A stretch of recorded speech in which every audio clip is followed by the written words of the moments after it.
Hey guys, welcome to my channel. I'm James C. Carnib, and in today's video I'm going to be showing you how to emulate the EA Sports Madden 21 cover, and I'm going to be doing pretty much a wallpaper inspired by the EA Madden cover using the same design elements. For example, the font, the very clear picture imagery, the kind of grungy distressed look, everything. So I'm going to be doing a desktop wallpaper of Giannis Antetokounmpo based off of this Madden 21 cover. So let's get started. So first you're going to open up Photoshop and you're going to create your canvas, whether you're doing a mobile wallpaper, desktop wallpaper, whatever you want. I'm going to be doing a 2K desktop wallpaper at 300 pixels per inch. And the first thing we're going to do is pretty much look at the layout of the reference design and then implement it into the actual design. So the good thing about this EA Madden cover is that it's a very simple design. It's just, there's not many design aspects, it's more of just composition and layering. So as you see, we have all these just square cutouts, black and white, very sharp colors, very saturated, and that's what we're going to do. So what I've done is that I've already downloaded some pictures for Giannis.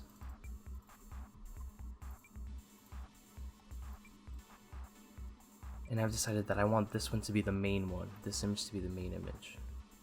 So I'm just going to drag that in and put that right in the middle. First thing we're going to do is pretty much mask it to the ratio that we want. As if you see in the reference image, it's kind of, he's not entirely in the frame. His top, for Lamar Jackson, the top of his helmet is cut off. His body is cut off even here, not his whole arm is in there, and not even the whole football is in there. So they're trying to go for a very zoomed in, close up look. So let's do that same thing here. Now one thing I do want to do is to keep this main image a square. So I'm going to click the marquee tool, hold shift, and then drag to make sure it keeps its ratio. I'm going to put that right about there. Since the marquee tool has a selection already, I can just click on our layer and then apply mask, and it will automatically do that. If I want to make some adjustments after, I can just unlink the layer from the actual picture, from the actual mask, and then I can manipulate it right there.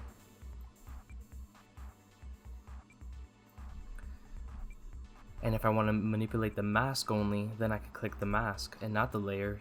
Just make sure it's unlinked, and I can change that myself also. I'm going to make it, instead of a square, I'm going to actually make it kind of thinner. I'm going to make it more of a vertical rectangle. Perfect. Now I'm going to link it back so that way when I move it, it'll stay still, because if I don't lock it, you see that's going to happen, or this is going to happen. Just going to undo that, relink.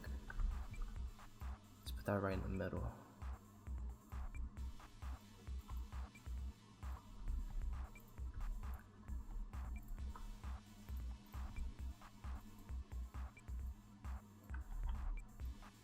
Perfect. Alright. So now that we have the first part done, all we're gonna do is pretty much just add in the other pictures that I want. This is all about composition. If you see in the reference image, they have, for example, here they use this to put his name and the team's name there. They have this as a profile shot.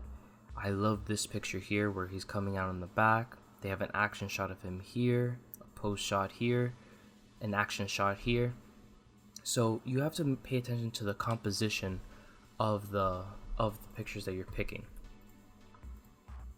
What I knew that I wanted was that I'm gonna have this picture be a cutout for this type of effect here.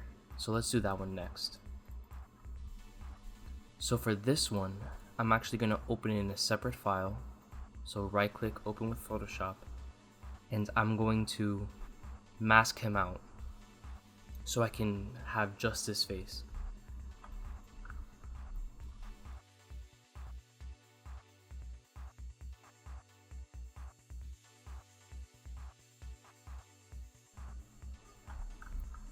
So once you have the cutout of the player's head or of the subject, we're just going to drag it back into our main document.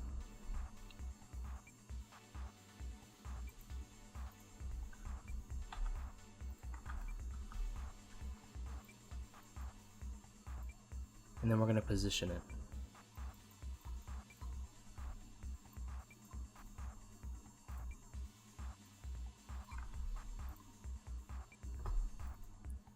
So I'm just going to be angling it just so it's in the right angle that I want it to be in. Let's see.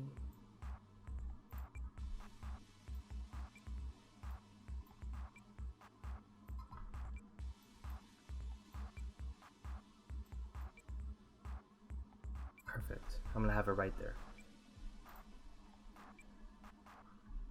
Next, I'm going to be doing the rest of the images in their masks so you guys could do the same thing.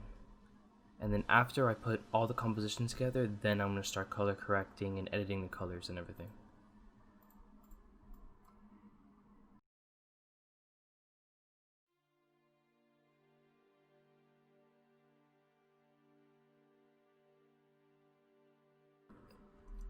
Now once you have the composition that you like, now we're going to start color correcting. As you can see, a lot of the pictures are not like the same color. The most HD ones the most vibrant ones are pretty much this one and this one that I have. But what we're going to do is take the necessary steps to kind of just edit everything together and make sure everything goes good.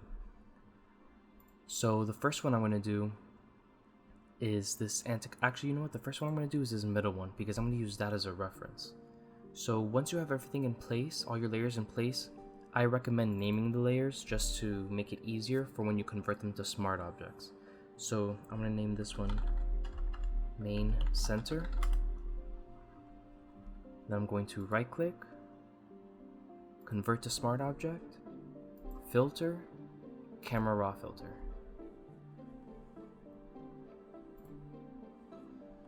So what I'm going to do is edit this pretty much how I want the rest of the pictures to look and use it as a reference.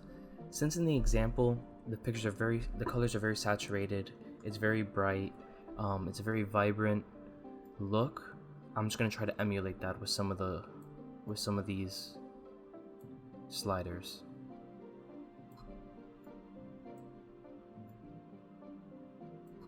So for this specific look, it's mainly just boosting up the contrast, vibrance, and saturation. And if you want it brighter, you could just bring up the exposure, shadows, depending on the composition of the actual image.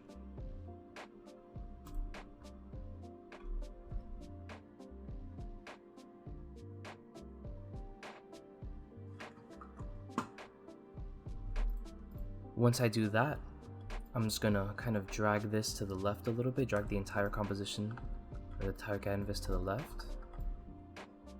And then that way I could see my reference image along with the other ones that I'm going to edit. And I'm going to do the same process for all of the cutouts or for all of the pretty much straight block cutouts. After, I'll show you guys how to edit the actual cutout of the face. So we're going to move on to this one. I'm going to name this one Giannis Dunk. Right click, convert to smart object, and you could also hold Ctrl-Shift-A. You could press that to open up the camera raw filter. And then I'm just gonna do the same thing as I did before of the vibrance, saturation, contrast. Maybe I'll make it a little bit cooler just so it can kind of match the tone of the reference image. And just play around with the sliders until you get that right look that you want.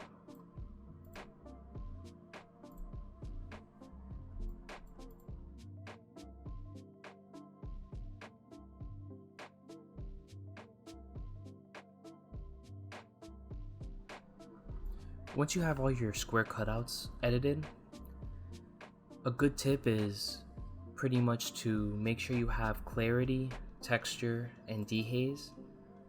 Those are going to give it some really crisp details, and also to bring down the temperature to give it that really bright HD clean look. When you have it kind of too blue, obviously it's going to look weird, and if you have it too warm, or orange, it's gonna look weird. So having just like a little sweet spot, if you can find a little sweet spot, that you're gonna get pretty much the whitest whites, and you're not gonna notice the blue, but you're gonna notice that it's very clean. So now that I've edited all of the square cutouts with the camera raw filter, remember, it's not as easy as just copying and pasting the camera raw filter settings. Every picture has different composition, different lighting, different coloring, so you have to look out for that. The next thing we're gonna do is the head cutout. Now, after you have it in the Photoshop file, what I'm going to do is make a folder. Oh, wrong button. I'm going to make a group, put it into that group, and then apply a mask on the group and not on the layer. So I know I only want his head here and I don't want all of this, so I'm just going to select right here the part that I want visible, and then apply the mask. And then after that, I'm going to play around, and maybe if I want it bigger or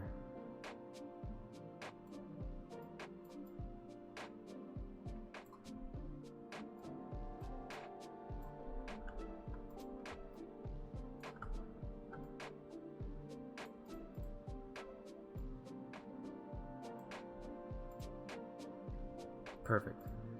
So I'm just going to clean this up here.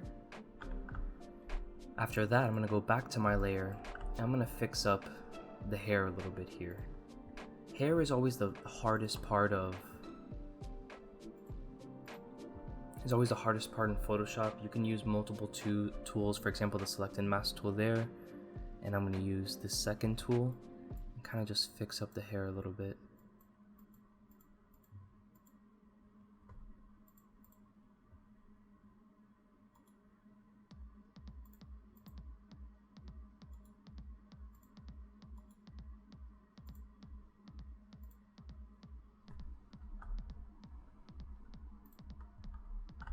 You can also use just like the brush tool and put a soft hardness on it, whether it's 0, 20, whichever one you like the most. And I'm just gonna kind of clean up the edges a little bit.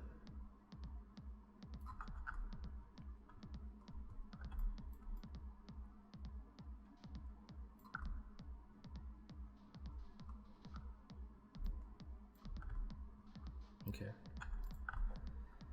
So now we're gonna try to get this really sharpened HD black and white look. So first, we're gonna click the layer, name it again. I'm gonna name this head cutout.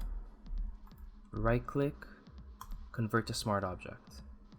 First thing I'm gonna do is, just like we did before, the camera raw filter. But this time, I'm only going to use pretty much the texture, clarity, and dehaze just to give it detail that I want.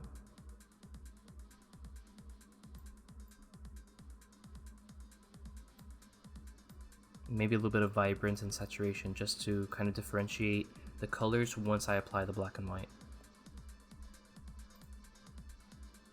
After that, I'm going to go to the adjustments layer and add a black and white filter, and hold Alt and clip it to the bottom layer, to the layer under it, and then select maximum black.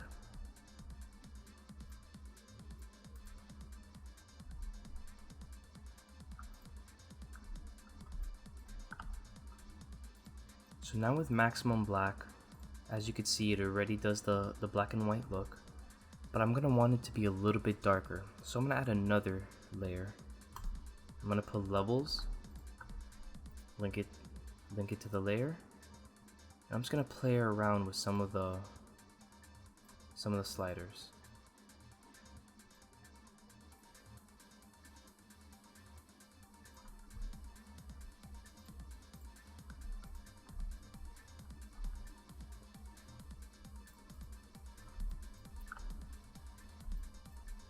Once I have that done, or once I'm satisfied with that,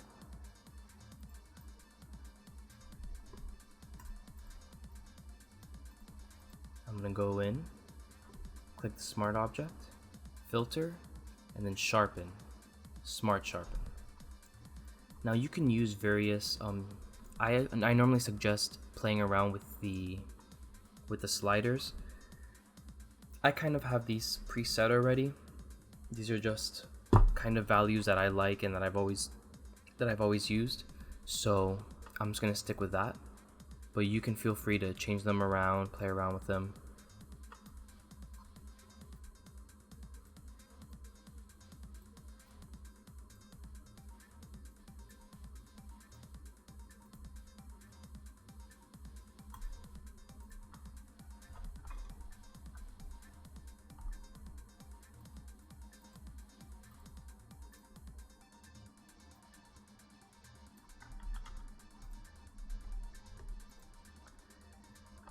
And I'm just gonna edit this a little bit.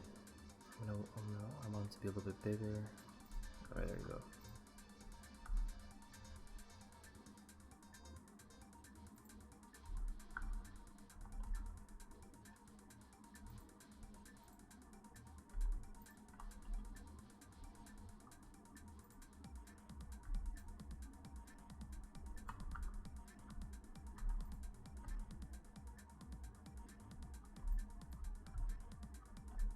Perfect. Now that I have all that done, I'm just gonna kind of clean up. I'm gonna apply mask to the smart object and clean up the little edges of his face, just in case. Like, I'm only doing this because the first selection I made wasn't that good, so I'm just going to clean it up a little bit with a hard brush at 100%.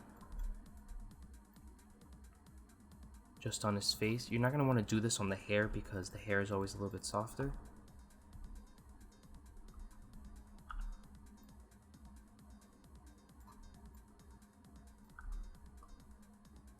There you go.